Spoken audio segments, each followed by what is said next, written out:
So what's up guys, ngayong gabi nga pala ay nangilaw kami at namana ng mga isdang tilapia. At grabe guys, iba't ibang klase yung mga nahuli namin dito. Merong alimango, merong mga damuko at syempre may mga kalantugas din. At nung nakaipon na guys kami ng pupudripin namin ngayong gabi, syempre nagpasigana rin kaagad kami dito ng apoy. Tapos lulutuin lang natin yan. At dito na rin nga pala guys tayong magpupudrip.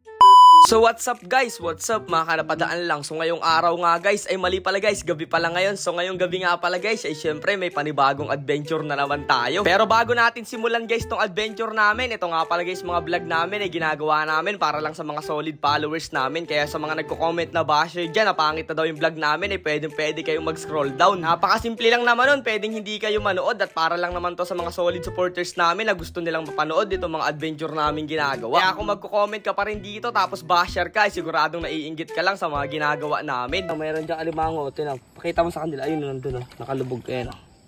Yan nyo. Uy, nahagip lang kunti. Lagayan. Nahagip lang ng kunti, oh. Ubus yung galam, oh. Yes. Para nga po pala sa mga solid followers at viewers namin dyan, para sa inyo nga pala itong adventure natin ginagawa dahil nagre-request kayo guys ng long form video natin, ay eto na, nabibitin kasi guys kayo pag mga reels lang yung ginagawa namin. Yan naman, oh. Padalawang huli na namin, oh. Ang ganda ng tama na naman. Oh, laki, oh. Nasa isa nating huli. Ay siya. Oh, wow, buhay na buhay. Kuna isa pa. Ayos. Nakadalawa na tayo. Okay.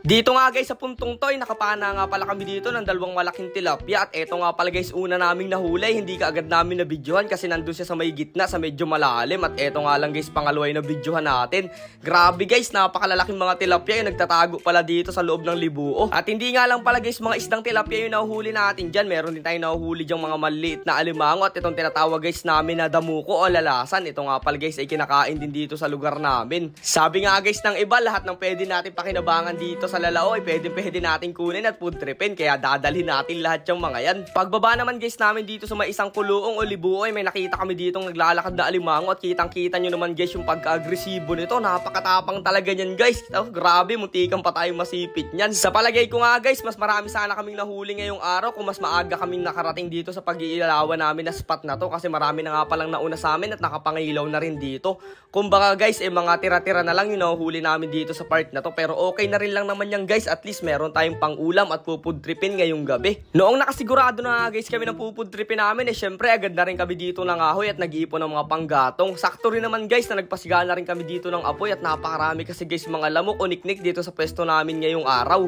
Hindi na rin nga pala guys nagtagal at dahil nagugutom na kami, agad na rin kami nag-asikaso ng mga lulutuin namin dito. Nag-get nga lang kami dito ng sibuyas at bawang, tapos nilagay na guys namin dito sa aming maliit na kaldero itong mga nahuli namin mga damuko at mga alimango. Yun nga pala guys, dalawang tilapia hindi na namin lulutuin kasi okay na rin naman sa amin itong mga alimango na to. Solve na rin naman guys yung pang-ulam natin ngayong gabi para naman guys kahit papano ay may maiuwi kami sa aming mga bahay. Lalagyan nga lang pala guys natin ng sibuyas at bawang at luya to, tapos sasabawan lang natin yan. At grabe guys, gumana na naman yung pagiging boy scout natin. O kita nyo naman, nakasabit lang yung kaldero natin dyan na parang humahang time sa ere. Habang nagluluto nga guys kami dito ay grabe rin dito yung simoy ng hangin at napakaliwanag din dito ng buwan. Syempre tamang kwentuhan lang muna kami dito ng magkakaibigan. Ayan, grabe guys, napakalamig ng gabi ngayon at medyo nakakatakot. Kitang-kita nyo naman guys sa paggatong namin dito sa amin niluluto na nagugutom na talaga kami. Halos nga guys lumipad na itong isang kaldero na to. Sobrang lakas guys nung apoy. At akala nyo guys, iisa lang ako dito. Ayan guys, makikita nyo napakarami namin dito at nag-aabang sila ng mga luluto at mapupudrip namin ngayong gabi. Sa mga solid followers nga po pala namin dyan, baka pwede naman maglambing, pa-share naman po nitong ating video na to at paki-comment na rin. O pag nyo na rin guys kakalimutang mag-like. Alam nyo ba guys, sa buhay natin ay hindi talaga mawawala yung problema. Talagang kaakibat na yan ng tao. Pero okay lang yun guys, at least dyan tayo tumatatag at tumitibay sa bawat panahon.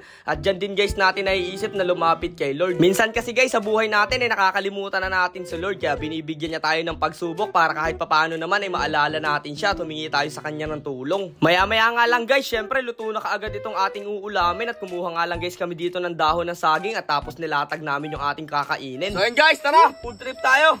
Magdasal muna tayo. Lord, thank you sa pagkain at sa blessing at pag-iingat. Amen. Amen. Tayo na. Biyaking ere. Grabe, ginabi na tayo ah.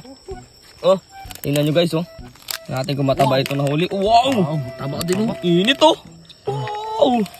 Ayos, tara, kain tayo.